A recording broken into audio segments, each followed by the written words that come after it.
do a couple more, and then we'll adjourn for book signing, and that way I can get you back here by 3 o'clock for the. You know, I haven't read this poem. I thought I might start with this poem, but I didn't. But I like to read it. It's called The Hat. It's the first poem in my book, and it's a story from my childhood. It's a very true story, though at the time I really didn't understand what was happening. So here it is. The Hat. When I close my eyes, I see the pond and all of us skating. It must have been December, Christmas vacation, me home, and all of us skating on the Hewitt's pond. Ah, Jenny, do you remember? You whizzed by, plucked my hat away and tucked it in your red sweater. I followed you, caught you, thrust my hand inside the sweater, and wham! My face stung long afterwards. I was so young, I didn't know. I was only reaching for my hat, stupid me. Now, I wish I had known how to make a game of the stealing, the reaching, the recovery. Had I known, I might have kissed you in the barn, deep in the bales of hay, where we played our innocent games of hide and seek.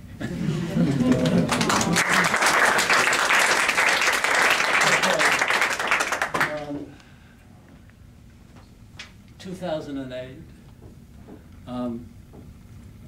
I love to recite this poem.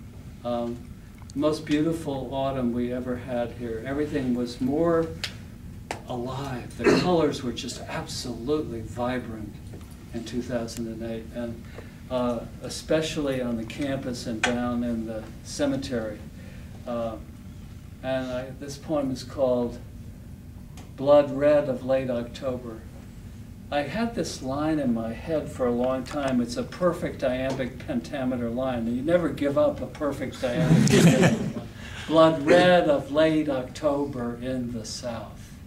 Blood red of late October in the South. And I thought, I gotta write a poem.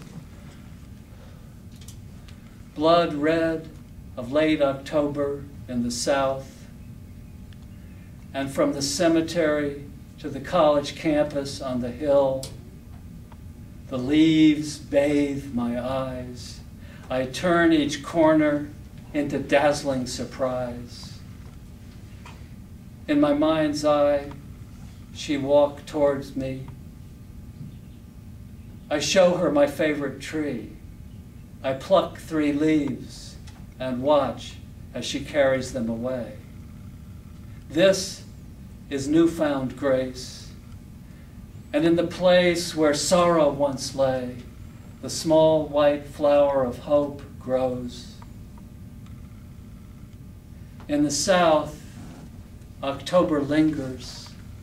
The gold sun glances off the trees. November will come soon enough with its cold rains, I know. I take the dazzle inward and down. It courses through my veins and lifts me high, high into the breathless light. So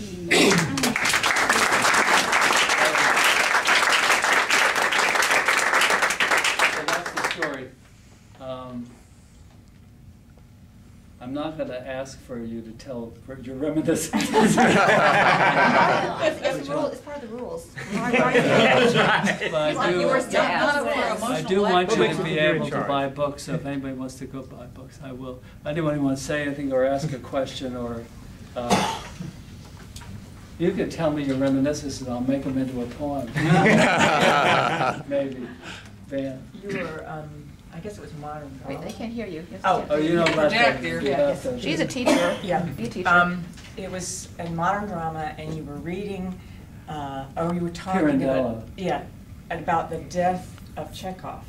Oh. And I looked around, and everybody was crying, including the football players. I thought you were going to tell another story about modern drama.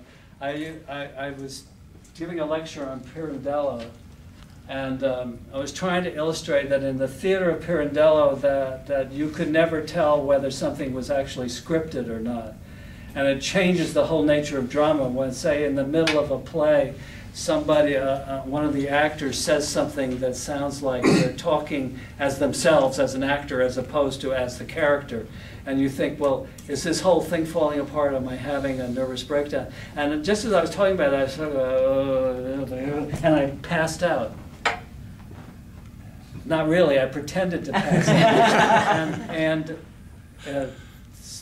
you should have heard the silence in the room. And they see, and then I got up and I said, I just wanted to illustrate the point that when you're watching theater, in the theater, postmodern theater, you never know when there's something scripted or not, or whether something's just happening spontaneously. One year, I did it, and one of the students screamed and ran out of the room and started to call 911. I had to get up really fast. Stop that.